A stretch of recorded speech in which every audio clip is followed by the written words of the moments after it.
Hai semuanya, di sini saya akan membahas mengenai salah satu contoh soal dengan materi diagram perekonomian dua sektor. Baiklah, perhatikan diagram di samping. Ini adalah bentuk dari ilustrasi diagram perekonomian dua sektor. Bacalah pernyataan-pernyataan di bawah ini. Pertama, arus 1, tenaga kerja dan keahlian diperoleh produsen dari RTK.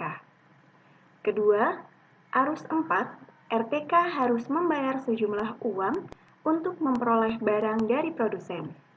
Ketiga, arus 2 adalah arus faktor produksi. Keempat, arus 3 adalah arus balas jasa. Kelima, arus 1, produsen memerlukan modal untuk memproduksi barang dan jasa. Keenam, arus 3, produsen memperoleh pendapatan dari RTK. Ketujuh, arus 4, uang yang dibayarkan RTK untuk mendapatkan barang dan jasa menjadi pendapatan bagi produsen.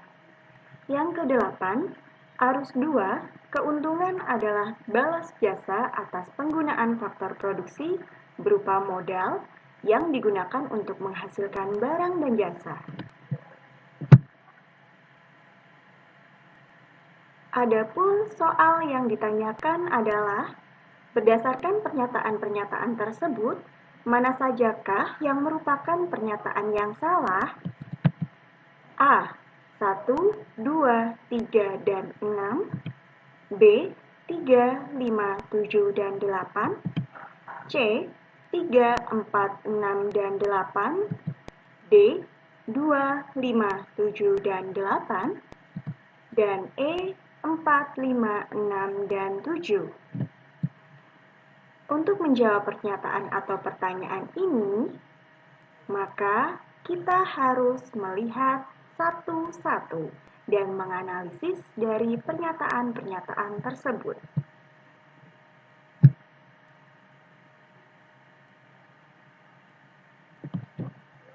Baiklah, untuk pernyataan-pernyataan di bawah ini, pernyataan yang benar akan kita tandai dengan warna biru.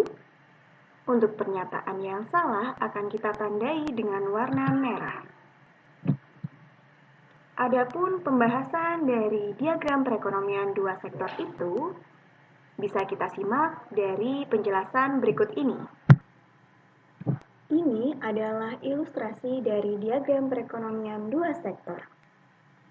Diagram perekonomian dua sektor adalah diagram yang menggambarkan interaksi atau hubungan dari dua pelaku ekonomi, yaitu rumah tangga konsumen atau yang bisa disingkat dengan RTK, dan juga produsen, yang saling berinteraksi dalam kegiatan ekonomi.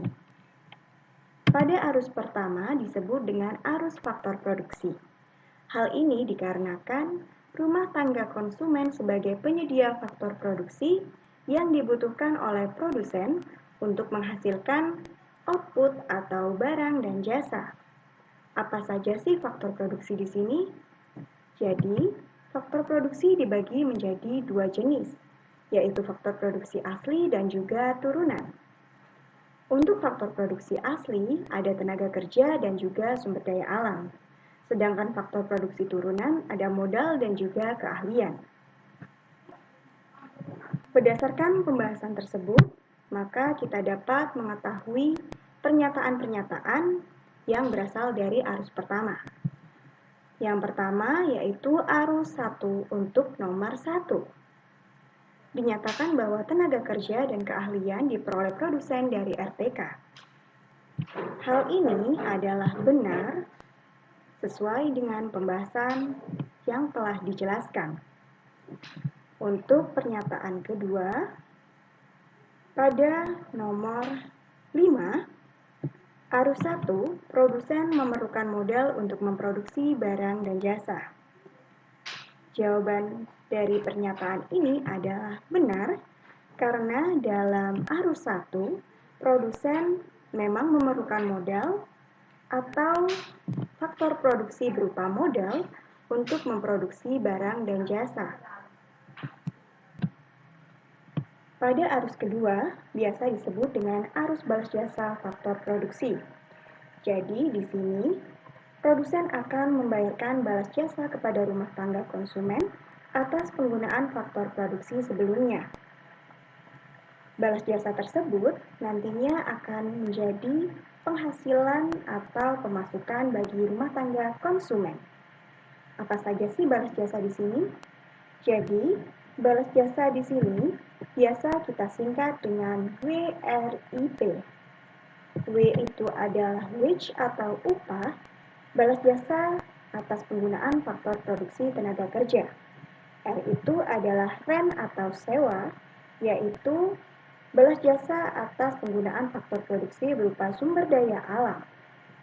Yang ketiga yaitu I adalah balas jasa berupa interest atau bunga atas penggunaan faktor produksi berupa modal. Yang terakhir yaitu P, profit atau keuntungan adalah balas jasa atas penggunaan faktor produksi berupa keahlian. Maka, arus kedua pada nomor 3, arus 2 adalah arus faktor produksi. Sesuai dengan pembahasan sebelumnya, hal ini artinya salah. Karena arus 2 bukan arus faktor produksi, tetapi arus balas jasa.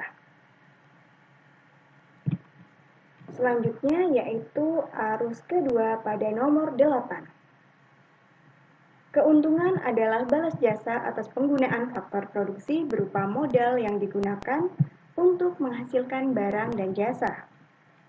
Pernyataan tersebut adalah salah, karena keuntungan merupakan balas jasa atas penggunaan faktor produksi berupa keahlian, sedangkan modal balas jasanya adalah bunga.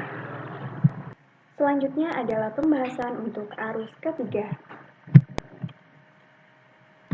Arus ketiga biasa disebut dengan arus barang dan jasa. Pada arus ini, produsen akan menyalurkan atau mendistribusikan barang dan jasa yang telah dihasilkan kepada rumah tangga konsumen di pasar barang dan jasa. Adapun pernyataan-pernyataan dari nomor 3 ini terdapat yang pertama pada arus ketiga di nomor 4. Pada nomor 4, arus ketiga adalah arus balas jasa. Pernyataan ini adalah salah dikarenakan arus ketiga adalah arus barang dan jasa. Sedangkan arus balas jasa terdapat pada arus kedua. Selanjutnya, arus ketiga pada nomor 6. Produsen memperoleh pendapatan dari RTK. Pernyataan ini adalah salah karena pernyataan arus ketiga seharusnya produsen menyalurkan barang dan jasa kepada rumah tangga konsumen. Selanjutnya adalah pembahasan untuk arus keempat. Pada arus keempat biasa disebut dengan arus pendapatan bagi produsen. Karena pada arus keempat tersebut, rumah tangga konsumen apabila ingin membeli barang dan jasa dari produsen, maka rumah tangga konsumen akan membayarkan sejumlah uang untuk membeli barang dan jasa tersebut. Uang yang dibayarkan rumah tangga konsumen ini nantinya akan menjadi pendapatan bagi produsen.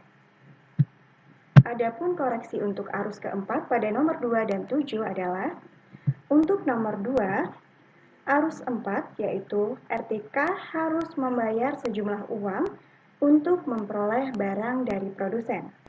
Pernyataan tersebut adalah benar karena sesuai dengan pembahasan sebelumnya. Kemudian untuk nomor 7, arus 4, uang yang dibayarkan rumah tangga konsumen untuk mendapatkan barang dan jasa menjadi pendapatan bagi produsen. Pernyataan tersebut adalah benar. Hal ini karena rumah tangga konsumen harus membayarkan uang untuk memperoleh barang dari produsen dan uang tersebut akan menjadi pendapatan atau penghasilan atas penjualan barang dan jasa yang dilakukan oleh produsen. Oleh karena itu, pertanyaan tersebut jawabannya adalah C, yaitu 3, 4, 6, dan 8, yang merupakan pernyataan-pernyataan yang salah. Baiklah, sekian pembahasan soal kali ini. Sampai jumpa.